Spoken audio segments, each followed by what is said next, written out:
일단 네. 좀 가슴 아픈 네. 사고가 있었죠. 아, 예. 네, 정말 어처구니가 없는. 광주에서 네. 갑자기 건물이 붕괴가 돼가지고 네. 버스를 덮쳤습니다. 근데 네. 이와 같은 이제 건물 붕괴 사고가 물론 사건 사고가 없을 수는 없겠습니다만 저는 이번 사고가 시사하는 바가 굉장히 크다는 생각이 듭니다. 이게 지금 단순한 사고로만 치부하기에는 여러 가지 의혹점들이 있는데 지금 대부분의 보도들이 구체적인 심층 보도를 좀 안 하고 있는 부분이 있어서 저는 개인적으로 굉장히 좀 과거 이천 화재 사건 있잖아요. 네. 이천 물류 창고 화재 사건 관련해서도 거기에 이우락 중앙정보부장 손주가 네. 사주였는데 네네. 이와 관련해 갖고 구체적인 조사 없이 윤석열이 나서 갖고 검사를 현장에 보내고 난 다음에 네.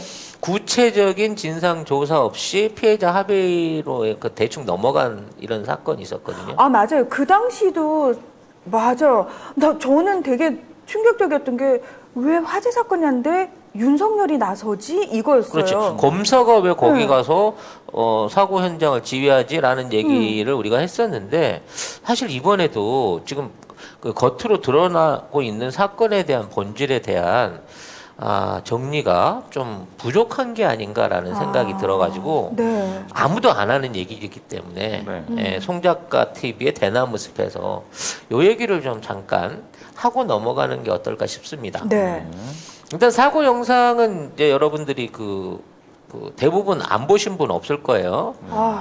갑자기 광주 동구 학동에 있는 건물, 5층 건물이 붕괴되면서 버스 한 대, 승용차 2대가 매몰이 됐고, 네.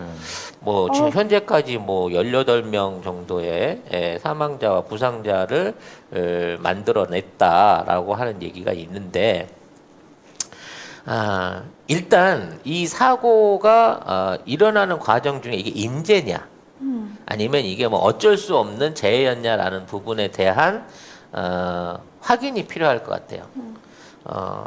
제가 이제 나름 토목을 하고 지금도 그 자격증을 갖고 활동을 하는 사람으로서 이걸 봐서는 이거는 절대 철거 해체 프로세스상 있을 수 없는 이 시공이었다라는 생각이 듭니다.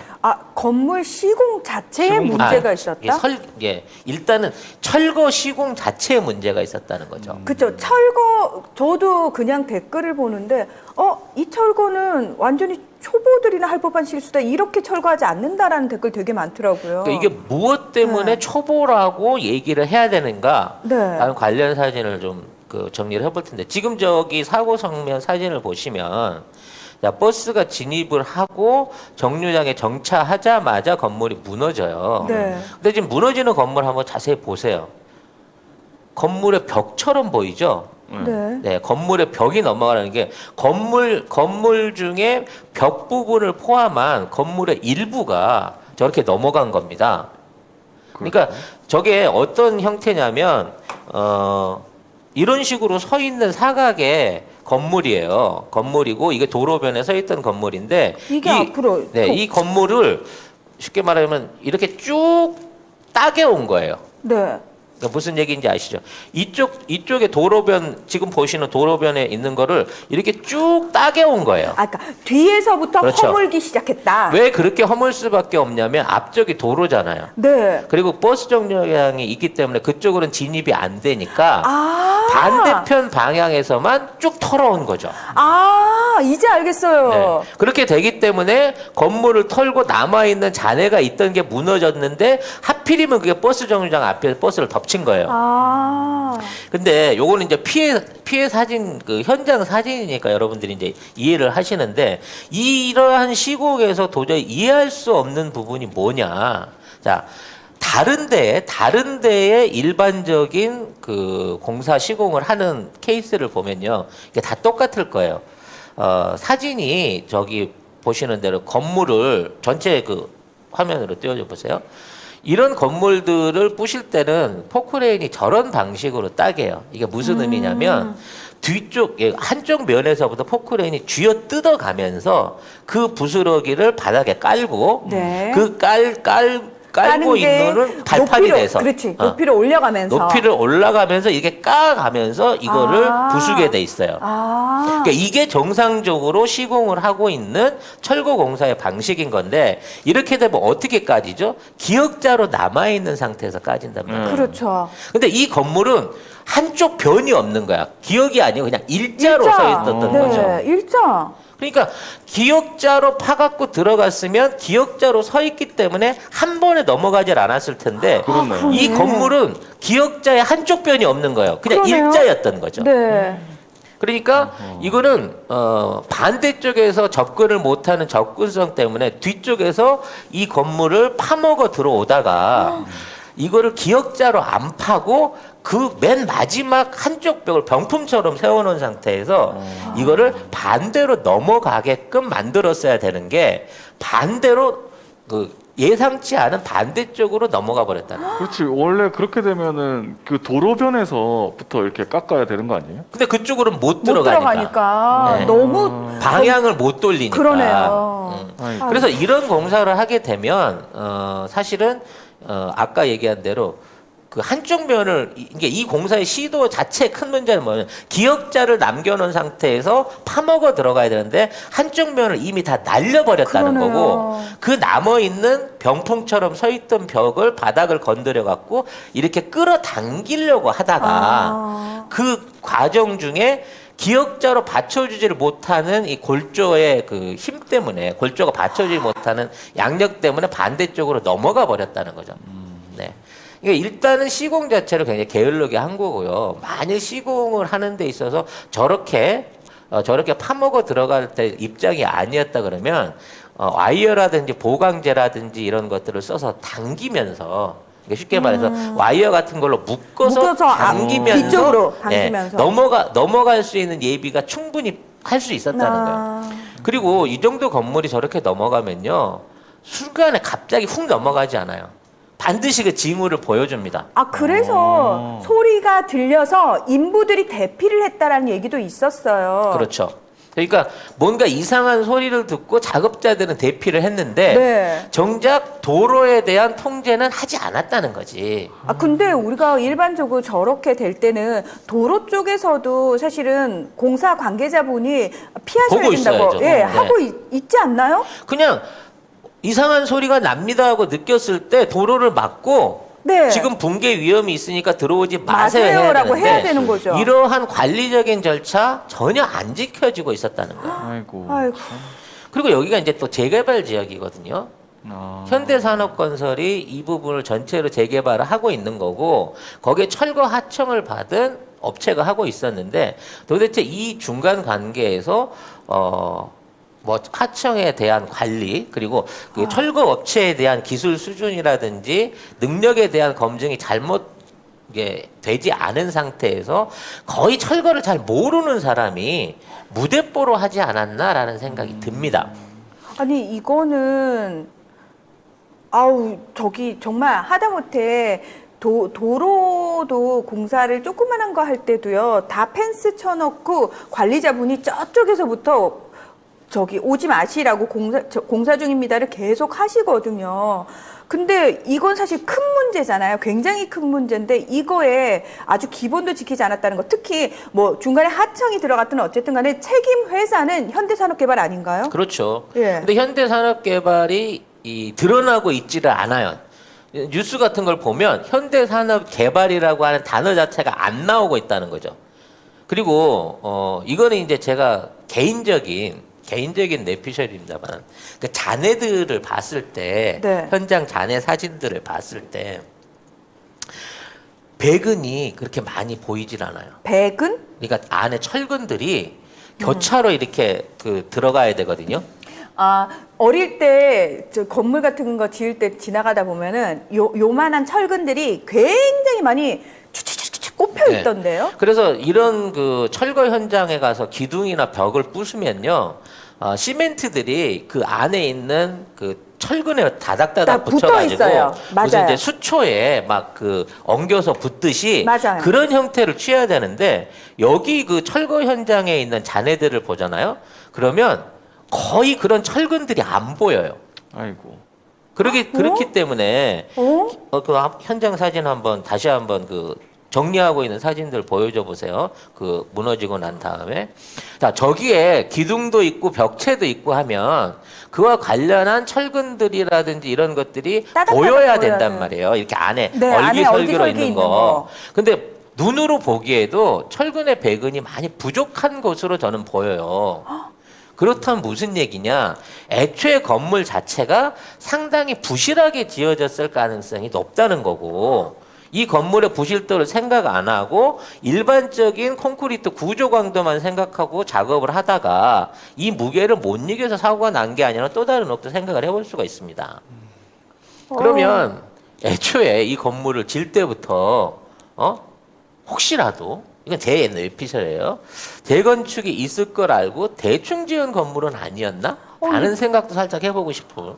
할 수 있는 여지가 있다고 생각해요. 재건축을 위해서. 그렇죠. 재건축 보상을 위해서 막 무리하게 급조한 건물. 왜냐면 그런 것들 많아요. 근데 진짜 중국 보상받기 위한 건물들. 중국 얘기 듣는 것 같다고 이창호님이 말씀하셨는데 저도 이 화면만 딱 보면 이거 한국이라고 생각이 안 돼요. 솔직히 말씀드리면. 그러니까 이건 뭐 권영진이 BBC 가서 나라망신 시킨 거 못지않게 아이고. 예, 이런 거 갖고 중국이나 일본 애들은 또 혐한 퍼뜨리려고 하는 애들은 또 막 이걸 씹어댈 건데 자 무고한 인명의 희생부터 시작해갖고 이러한 잘못된 공사, 잘못된 안전관리 없었던 교통 통제 그리고 건물의 구조적인 안전성 부분들까지 굉장히 의혹 갈 수 있는 부분이 많은데도 불구하고 지금 애도 분위기를 내는 기사는 있을지 몰라도 이 부분에 대한 심층적인 보도를 하는 기사가 일도 없더라는 거지. 없던데요? 일도 없어요. 일도. 그냥 사고 예. 사건 처리하듯이 그냥 그 기사만 있어요. 예. 이게 어느 정도 언론에 영향을 미치고 있는 게 아닌가. 이 사건, 사고에 대한 부분을 적당히 덮으려고 하는 시도가 있지 않은가라는 의혹을 저도 개인적으로 생각을 해보게 되는 거죠. 옛날 건물이라는데요. 어쨌든 건물 시공 자체도 부실 시공됐을 가능성이 크고 철거 과정에서도 말도 안 되는 절대 프로세스로 철거를 한 거예요. 절대 원칙이 지켜지지 않은 철거 방식이 사용이 됐고 그래서 문제는 중요한 건 이런 부분들을 지적하는 언론 보도가 있다거나 또는 관련해서 얘기가 나와야 되는데 전혀 그런 얘기도 나오지 않고 있고 그리고 예. 제일 이상한 건요. 처음에 사고에 관련된 뉴스가 났을 때 사망자가 없다고 나왔어요. 아 처음에요? 속보가 뜰 때. 버스가 깔렸는데 버스 깔린 줄 모르고 처음에 속보가 났을 때. 이게 세월호 때 전원 구조랑 비슷한 느낌이 드는 그러네요. 거지. 아예 어떤 프레임을 갖고 미리 언론을 장악하려고 하는 시도가 없었느냐라고 하는 생각도 좀 해보게 된다는 거죠. 아이고. 참. 아휴. 자, 오늘은 코골이 재료라고 하는 구강 확장 의료기를 여러분한테 소개해 드리려고 합니다. 이 제품은 잠잘 때 코골이를 방지하는 제품인데요. 언뜻 보시게 되면 이게 약간 마우스피스처럼 생겼습니다. 자, 이 제품은 제가 직접 성형해서 제 입에 맞도록 맞춰진 구강 확장 의료기입니다. 일상적으로 병원에서 쓰는 양압기와 같은 원리로 되어 있는데요. 우리가 잠을 잘 때 코를 골게 되면요. 정상적인 호흡이 불가능하게 되면서 뇌의 산소가 부족해지고요. 그로 인해서 숙면을 취할 수가 없게 되기 때문이죠. 본인의 입 모양에 맞게끔 이걸 성형을 해서 이걸 끼우시게 되면 자연스럽게 입 안에 숨 쉴 수 있는 공간 여유가 생기면서 편하게 호흡하실 수 있는 그런 형태의 의력입니다. 그래서 이 제품을 착용하고 잠자는 것만으로도 수면의 질을 개선할 수 있고요. 아까 말씀드린 코골이와 이가는 습관을 방지하고 치아를 보호할 수 있는 것이죠. 개별적 상담을 통해서 구매하시는 게 좋은데요. 지난 1, 2, 3월 동안 약 1,500개 이상이 실질적으로 판매가 됐던 제품이고 병원에서 사용하는 200만 원대 양압기는 강제로 공기 주입을 하기 때문에 그 들숨 때는 코골이 소리가 없어지지만 날숨 때, 숨을 내쉴 때는 무호흡 증상이 생기기 때문에 오히려 부작용을 일으킬 수 있는 데 반해서 이 제품은 이빨과 이빨 사이에 간격을 벌려주고 자연스러운 자가 호흡을 통해서 코골이를 방지해주는 혁신적인 발명품입니다. 담당자의 설명을 들으신 다음에 구입해서 착용을 하시면 실제 200만 원 이상 되는 병원에서 판매하고 있는 양압기나 치료기들보다 훨씬 더 좋은 효능을 보실 수 있다는 것을 제가 한 달 동안 체험을 해보고 여러분들한테 소개를 드립니다.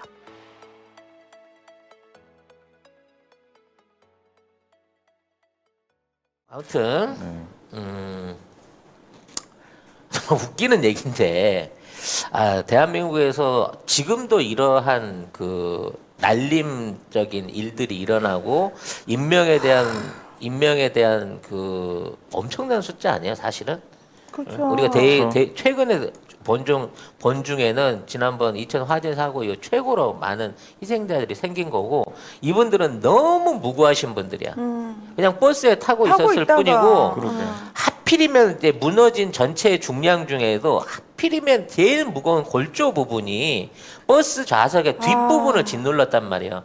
워낙 건물이 푸석푸석해갖고 사실 그냥 벽차로 맞았으면 그래도 버스도 쎄니까 부상 정도에서 그칠 수도 있었는데 하필이면 골조 부분 제일 무게 있는 부분이 버스 뒷부분만 콱 누른 거야. 이건 천운이에요.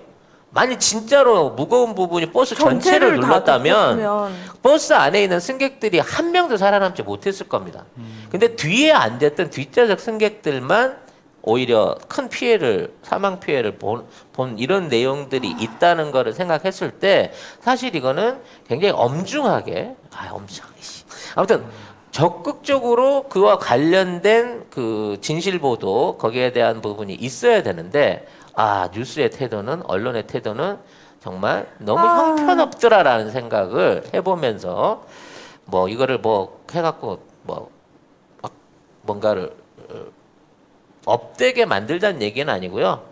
뭔가 혹시라도 이 안에 대한 제대로 된 진상 조사나 피해자에 대한 어떤 그 합의가 정상적으로 이루어질 수 있도록 국민들이 관심을 좀 가져야 된다고 생각합니다. 아무튼 2000 화재 사건은 지금도 저는 이해가 안 돼요. 진짜 이해가. 네. 언론에서 쏙 들어갔어. 쏙 들어갔을 뿐만 아니라 그와 관련한 그 관계자들, 특히 이 사장이었던 이우락 씨 이우락의 손자 같은 경우에도 법적인 처벌을 전혀 안 받고 작업자 과실로 해갖고 단순 화재 사건으로 끝나버렸거든요. 네. 도대체 저는 솔직히 말해서 지금 드는 의심은 이승만 때부터 시작해가지고 뒤로 착복한 그 돈들 있잖아요. 권력층들, 기득권층, 적폐 세력들이 그 카르텔이 도대체 어디까지 얼만큼 공고해져 있는지 가끔 그걸 생각하면 엄두가 안 나서 약간 절망스러울 때가 있어요. 그거 우리가 다 찾아내서 도려낼 수 있을까? 그걸 정의롭게 되잡아 갈 수 있을까라는 걸 생각하면 시작하기도 전에 약간 엄두가 안 나서 이렇게 포기하고 싶은 마음 있잖아요. 그래도 다행 아닙니까? 이게 만일에 그 지금의 십성렬 씨가 검찰총장으로 그렇게 표현하지 마시고 십성렬이잖아요. 10원이라고 얘기하는 10원. 그러지 마. 우리 노딱 자꾸- 맞았단 말이야. 우리 자꾸 네. 노딱 맞습니다. 네, 우리 여러분. 십성렬 씨가 총장으로 있었으면 벌써 검사들 내려갔습니다. 이거. 네, 맞겠죠. 네. 왜 현장 지휘합니다. 쌍시원 얘기하면 안 돼? 쌀. 네, 아무튼 그래서 이번 사고에 대한 희생자분들한테도 애도를 기리는 마음도 있지만 사고 원인에 대한 철저한 조사를 해라. 그리고 관리 부실에 대한 책임을 현대산업개발을 비롯한 관련자들한테 철저히 물어라라는 그렇죠. 얘기를 하고 싶습니다. 근데 이제 저도 진짜 상상이 안 되는 게 바로 도로 옆에서 공사를 하면서 제대로 된 안전관리원이라든지 방호 대책이 전혀 없는 상태에서 5층짜리 건물을 그렇게 털었다니 이해가 안 되는 부분이 그러게요. 너무 많은 사고였습니다. 저는 이거 보고 이제부터는 그 왜 철거 현장 지나는 거에 약간 트라우마 생길 것 같아요. 그러게 무서울 것 진짜 같아. 무서워서. 공사 현장. 네. 지금 많은 분들이 그러실 것 같아요. 저만 그런 게 아니고.